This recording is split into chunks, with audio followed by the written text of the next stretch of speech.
Basile, votre application de recherche immobilière, présente Sud Radio, Parlons Immo, Sylvain Lévy-Valency. Avec le fondateur en personne de Radio Immo. Bonjour Sylvain Lévy-Valency. Bonjour Jean-Marie, bonjour à tous. On parle de votre logement jusqu'à 10h sur Sud Radio avec vous. On va notamment recevoir votre invité. Absolument. On va faire un focus, si vous voulez bien, sur l'investissement qui est ouvert à tous. À partir de combien on peut se lancer dans un projet, quels risques. On en parlera avec la présidente et la cofondatrice de We Are Olivia, Andrea Dancy, qui sera avec nous dans quelques instants. On parlera également du chantier du siècle avec Laurent Permas. Nous allons vous expliquer ce que signifie le label RGE, reconnu garant de l'environnement. Oui, label RGE, très important. On va parler également des questions que nous posent nos auditeurs sur la répondeur de Sud Radio avec Bérénice de Villefloriot. Et on va parler de la colocation. Quel bail faut-il pour une colocation ? Ah, quel bail, ça c'est important. Et on terminera par les biens coup de cœur à acheter un peu partout dans toute la France. Mais avant ça, les infos de la semaine à retenir avec Bérénice et Sylvain Lévy-Valency. On va commencer avec ces infos à retenir, Bérénice, avec la pénurie locative. C'est un fléau et ça s'aggrave. Et oui, alors vous cherchez une location, peut-être si vous nous écoutez et vous ne trouvez rien, eh bien c'est normal dans certaines villes, c'est mission impossible, des files d'attente pour visiter un studio, des dizaines de candidatures pour un logement en quelques heures, des loyers qui continuent de grimper. La crise du logement atteint des sommets. Alors d'après le dernier baromètre Mandat, le marché locatif français est en pleine mutation. Donc qu'est-ce que ça veut dire ? Ça veut dire que certaines grandes villes voient la tension locative s'atténuer légèrement, mais elle reste sous pression évidemment, tandis que d'autres comme Bordeaux par exemple ou d'autres villes de périphérie explosent. Alors à Paris, le nombre moyen de candidatures par annonce a chuté de 46% en un an, mais reste à un niveau élevé. Il y a en moyenne 44 candidats par annonce. Lyon recule aussi avec 14,5 candidatures par annonce, c'est moins 20%, mais les logements partent toujours en une dizaine de jours. Pareil pour Rennes, pour Lille, ça décroche un tout petit peu, mais ça reste quand même tendu. Ces villes restent quand même attractives. Bien sûr. Alors il y a des villes où c'est l'inverse, la demande explose. Oui, Bordeaux par exemple, plus 79% de candidatures en un an, 27 candidats par annonce, presque autant qu'à Paris. Un délai de mise en location ultra court, de 10 jours. C'est aussi rapide que dans la capitale. Et puis un afflux d'étudiants toujours aussi nombreux. On constate également une évolution assez marquante. Oui, alors c'est ce que je vous disais. Donc la tension se déplace. C'est un phénomène assez intéressant. C'est-à-dire que les locataires quittent les centres-villes et vont vers la banlieue et les communes autour de ces grandes villes. Donc la pression locative en fait se reporte sur ces zones périphériques. Quelques chiffres, à Clichy par exemple, plus 30% de demandes avec 64 candidats par annonce. Rosny-sous-Bois, plus 132% de demandes. Tourcoing, à côté de Lille, c'est un record absolu avec plus 221% de demandes. Argenteuil, pareil, ça part très vite, les logements partent en 9 jours. Donc, autrement dit, voilà, les grandes villes restent tendues, mais la pression locative donc se diffuse vers ces nouvelles zones. Alors si on analyse le pourquoi de cette explosion locative ? Pourquoi ? Parce qu'on manque d'offres de logement, toujours pareil, interdiction de louer les passoires thermiques, donc il y a moins de logements, ça retire des biens du marché, les propriétaires préfèrent vendre parce qu'ils n'ont pas l'argent pour faire les travaux ou les laisser vacants parce qu'ils n'ont plus le droit de louer. Il y a moins de construction, on en parle toujours dans cette émission, et puis l'accès au crédit est de plus en plus difficile, donc forcément des milliers de Français en fait peuvent pas acheter, ils peuvent pas devenir propriétaires, donc ils restent locataires, donc ça bloque le circuit. Eh oui, Jean-Marie, ça s'arrange pas. Non, ça s'arrange pas, hélas. Merci à vous, restez avec nous. On se retrouve dans un instant, on va parler d'investissement immobilier avec le crowdfunding. Le crowdfunding, comment on peut le traduire en français ? On peut lire l'acquisition à petit prix peut-être. Oui, ou par des cagnottes. Financement participatif. Ou le financement participatif. Voilà, merci, vous voyez. Oui, ça permet aussi d'acquérir des biens à un tout petit prix. Et donc le financement participatif, c'est peut-être une alternative. Exactement, mais Sylvain Lévy-Valency pense en anglais. C'est un businessman, que voulez-vous. Allez, restez avec nous, on se retrouve dans un instant. Sud Radio. Sud Radio. Parlons vrai. Parlons vrai. Sud Radio. Parlons vrai. Basile, votre application de recherche immobilière, présente Sud Radio, Parlons Immo, Sylvain Lévy-Valency. On parle logement jusqu'à 10h avec Sylvain Lévy-Valency et son invité. Merci Jean-Marie. Bonjour Andrea Dancy. Bonjour, merci à vos auditeurs. Merci d'être avec nous. Vous êtes présidente et cofondatrice de We Are Olivia. Merci de répondre à nos questions. Alors effectivement, on peut acquérir de l'immobilier avec des tout petits tickets. C'est du financement par la foule, c'est du financement participatif. Pourquoi vous l'avez appelé Olivia ? Je l'appelais Olivia parce que je voulais un prénom des femmes parce que la plateforme porte également la cause d'égalité économique entre hommes et femmes. Et Olivia, c'est aussi un autre avatar. Donc, on a créé des épisodes avec de contenu pédagogique, un peu à la Martine. Vous connaissez la série littéraire. Et en fait, chaque semaine, il y a un Martine à l'école. Exactement. Donc, donc là, c'est Olivia achète un immeuble. Exactement. Voilà. Exactement. Et on amène ces éléments qui sont difficiles à comprendre pour certains. On les amène à un niveau très simple. Donc Olivia fait du Martine fait du crowdfunding. Martine achète un immeuble. Exactement. C'est formidable. Il faut aller checker sur notre page LinkedIn. Eh ben, on va pas s'en priver. Alors, votre credo, c'est simplifier l'investissement immobilier, le rendre accessible à tous. Le crowdfunding a pas mal souffert, hein, quand même, ces 2 dernières années. C'est normal, le marché immobilier, globalement, c'est largement grippé. Comment ça se passe? Est-ce que vous pouvez nous réexpliquer le principe qu'on appelle le crowdfunding, le financement participatif, et est-ce que ça popularise, pour des petits foyers, la possibilité d'investir eux aussi? Exactement. Donc, avec We Are Olivia, notre objectif, c'est de donner accès à des projets immobiliers autrefois qui étaient inaccessibles par la foule, hein, comme on l'appelle, à partir de petits montants. Nous, on avait choisi 100 €. Donc, on peut investir à partir de 100 €. Donc, on peut financer des projets immobiliers à partir de 100 €. Et en échange, donc, on reçoit un rendement. Ce type de financement, donc c'est créé aussi donc pour donner ce type d'accès au large public. Bien sûr. Alors avec des rentabilités qui peuvent aller jusqu'à 11% brut. D'accord. Alors c'est la moyenne du marché. Il faut rappeler que le crowdfunding, vous collectez de l'argent, les gens prêtent l'argent. Exactement. C'est pas des actions. Ils ne détiennent pas le bien immobilier, ils prêtent l'argent. Exactement. Aux porteurs de projet et contre un rendement. Hein, c'est ce qu'on appelle une obligation. Exactement. Donc, c'est un prêt, comme vous l'appelez, que c'est similaire à un prêt bancaire, hein, donc, parce que c'est comme ça les gens y comprennent, mais c'est un prêt obligataire. Donc, la communauté d'investisseurs, donc eux, ils prêtent de l'argent aux porteurs pour, par exemple, rénover un hôtel, un centre de santé. Alors, on prend un exemple, etc. vous achetez un immeuble qui vaut 1 million d'euros, il y a 1000 souscripteurs à X millions d'euros pour acquérir l'immeuble. Cet hôtel. Okay. Et vous leur remboursez, donc vous leur payez les intérêts pendant la durée du prêt. Nous, on le paye trimestriellement. Notamment. Et à la fin, vous rembourse le capital. Le capital. Il n'y a pas de risque possible ? Bien évidemment qu'il y a un risque zéro n'existe pas. Mon métier de base, c'est, moi j'ai fait de l'économétrie et des statistiques, donc c'est le risque.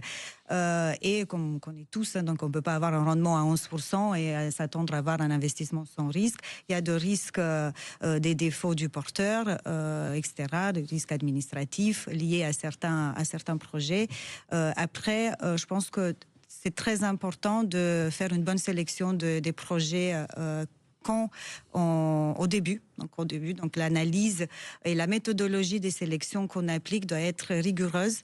On analyse le porteur. Donc, qui est le porteur qui amène le projet? Oui, c'est le projet, oui. Le projet, on analyse le projet et le contexte également. Et sa capacité à pouvoir rembourser, parce que bon, dans votre métier, malheureusement, il y a eu quelques défauts de paiement, on peut le dire. Mais globalement, c'est le crowdfunding a le vent en poupe, hein, quand même au niveau populaire. Vous êtes une jeune entreprise, vous avez été créée en septembre 2024. Combien de projets à ce jour vous avez financé? Nous, on a financé 5 projets. En moins de 5 mois, on peut dire, hein, et on a levé 2,5 millions environ. Nous sommes très très satisfaits du démarrage de We Are Olivia et de la confiance que les investisseurs nous donnent, hein, parce qu'ils s'intéressent à nos projets et à ce nouveau cycle immobilier, parce qu'on parle tous de ce nouveau monde immobilier qui vient de commencer, hein, donc, et on voit qu'il y a un intérêt du marché. D'ailleurs, la plupart de nos investisseurs, c'est souvent la première fois qu'ils entendent parler du crowdfunding. Donc la preuve fait que c'est pas encore un type d'investissement qui est ultra populaire ou ultra connu. Alors justement, c'est important parce que vous devez sourcer, vous devez donc trouver les projets. Comment ça se passe? Comment les projets arrivent? Et comment alors on a compris comment vous les sélectionniez puisque vous vérifiez un certain nombre d'éléments, mais comment ils arrivent chez vous? Mon associé et moi, nous sommes des anciens banquiers, donc de banquiers spécialisés entre autres dans l'immobilier professionnel. Donc notre premier canal de sélection, c'est notre fonds de commerce des opérateurs immobiliers qu'on accompagnait avant à la banque avec du crédit immobilier. Et sinon, on a une autre capacité de sourcer dans les créances de taux de banque. Et ça nous donne également la possibilité d'acheter dans des conditions très avantageuses.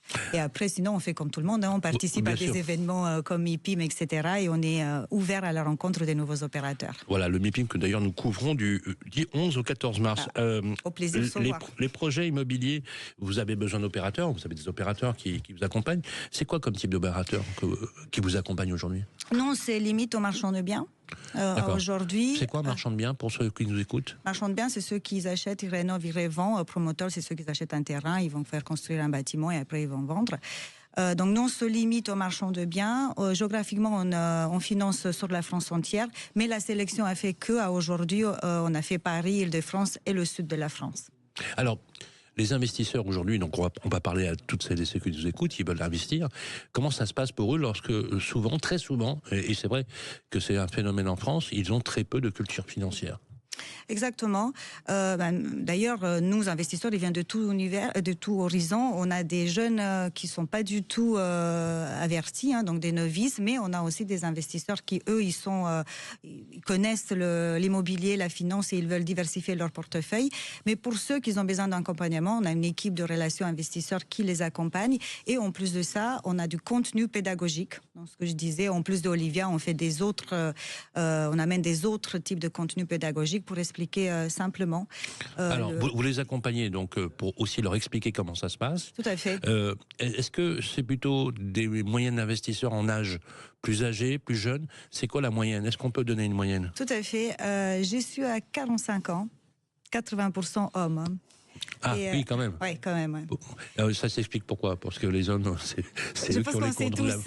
Et moi, j'étais directrice de dépôt dans mon ancienne vie professionnelle et j'avais exactement les mêmes statistiques. J'avais 50 ans de âge moyen, donc pas 45, mais 80% hommes investisseurs. Donc voilà. Et sinon, le plus jeune, c'est 18 ans et le plus âgé, c'est 86 ans. Donc, ah oui, voilà. Quand même. Alors, avec des tickets, on peut démarrer à... On peut démarrer à 100 €, mais mon ticket, le ticket moyen sur la plateforme, il est à 10 000 €. Donc il est à 10 000 €. Mais on peut démarrer à 100 €. À 100 € et rémunéré, vous avez en moyenne, on est à 11% brut. Donc ça reste quand même très sur des intéressant. Durées courtes, exactement. Quelle est la fiscalité appliquée? 30% PFU, donc c'est la fiscalité classique. PFU, ça veut dire quoi PFU? C'est prélèvement forfaitaire unique. Unique, voilà. Pour voilà, on vulgarise. On connaissait pas, mais on sait déjà qu'on n'aime pas. Voilà. Tout ce que c'est tout petit abréviation, on n'aime pas. Voilà, on va donner l'adresse du site internet pour ceux qui veulent investir, www.weareolivia.com. Tout simplement. Olivia, c'est pas mal. Bon ben voilà, exactement. Merci Andrea. Des hommes de 45 ans, c'est pile votre profil, mon cher Sylvain Lévy-Valency. Enfin. Oui, vous avez vu, 45 ans, tout juste. Exactement. La jouvence de Sylvain Lévy-Valency, la cure de jouvence. Allez, restez avec nous, on se retrouve dans un instant. On continue à parler de votre logement, chers amis.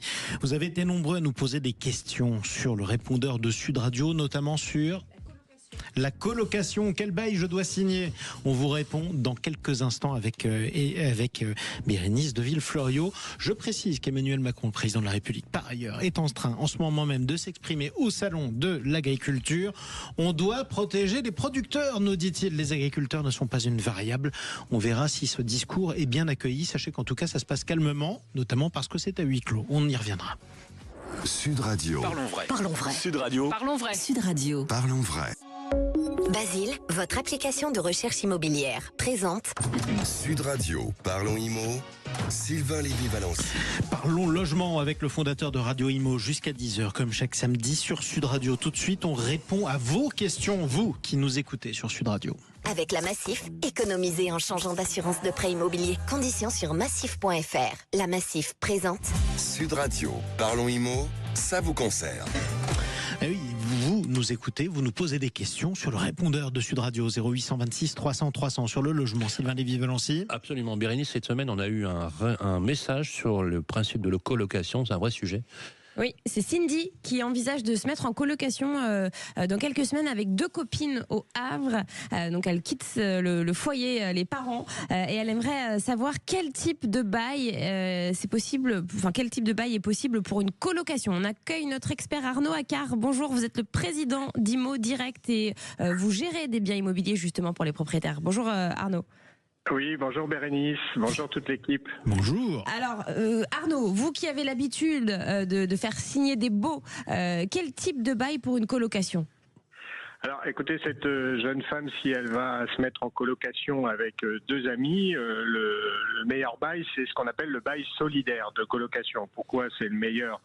Alors pour les locataires, parce que forcément ça va être moins cher que si chacun va aller louer une chambre de son côté. Ouais. Et puis pour le propriétaire, parce que ça va garantir le bon paiement du loyer avec une solidarité entre les colocataires. Donc par contre, il faut bien se connaître, parce qu'effectivement, s'il y en a un qui commence à plus payer, les 2 autres vont devoir payer à sa place. Donc c'est vraiment un engagement important de la part des colocataires. Donc ça veut dire que tous les colocataires sont responsables.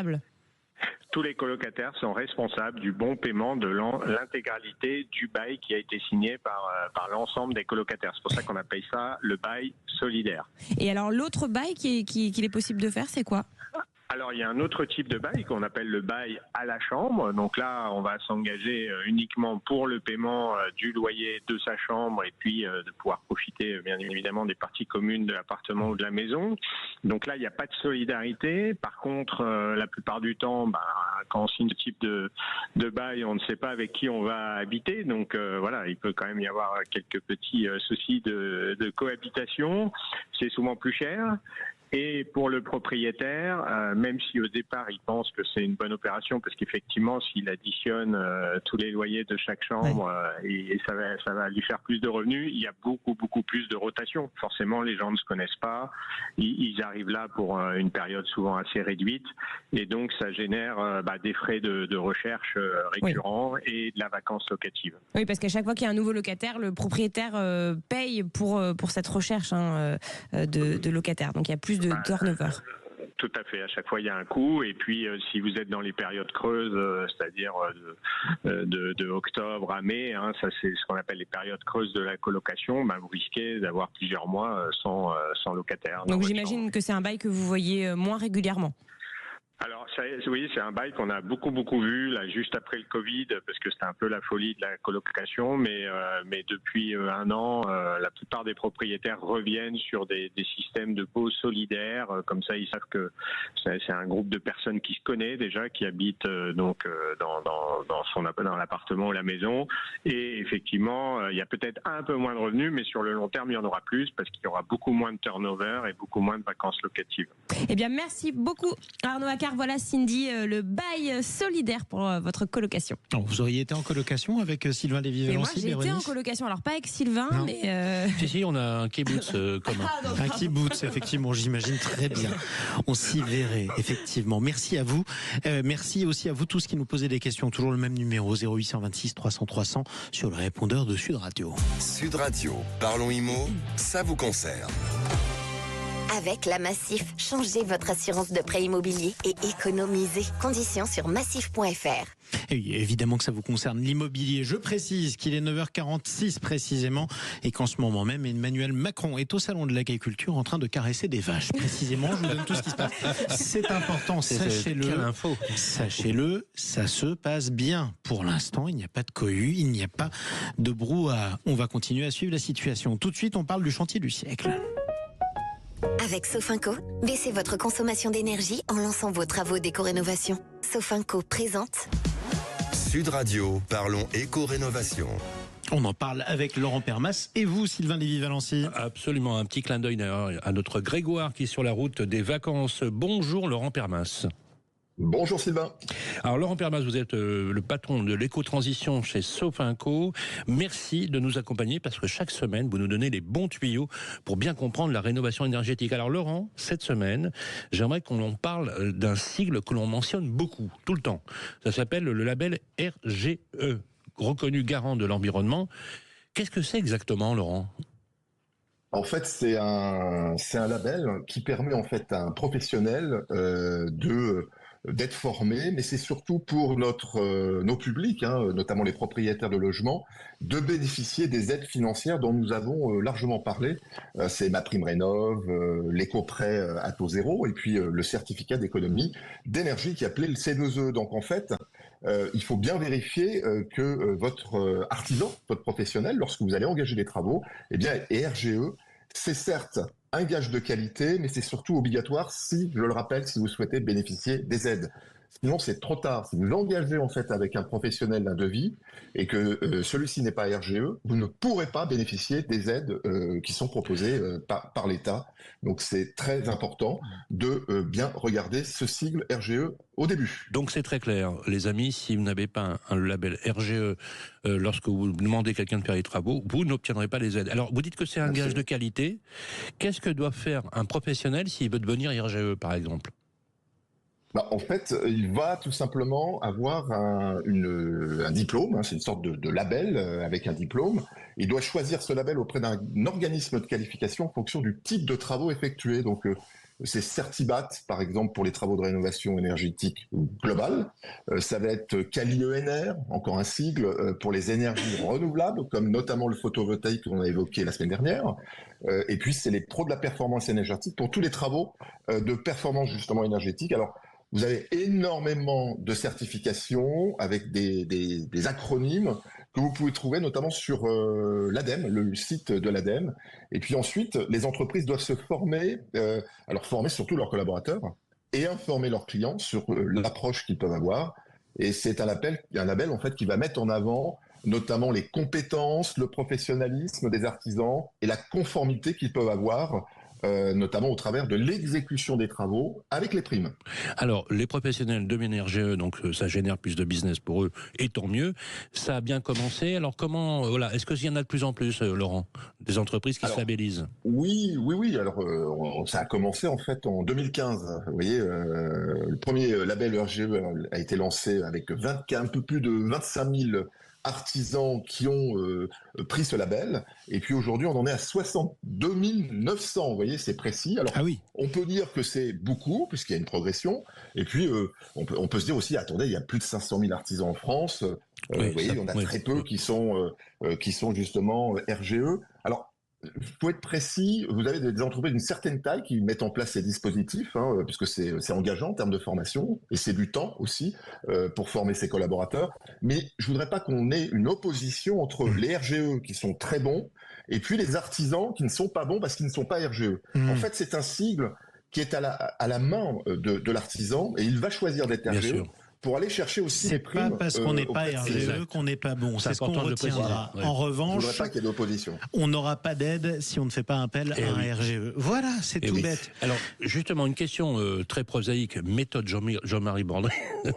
Justement, quels sont les travaux de rénovation énergétique concernés par le label RGE ?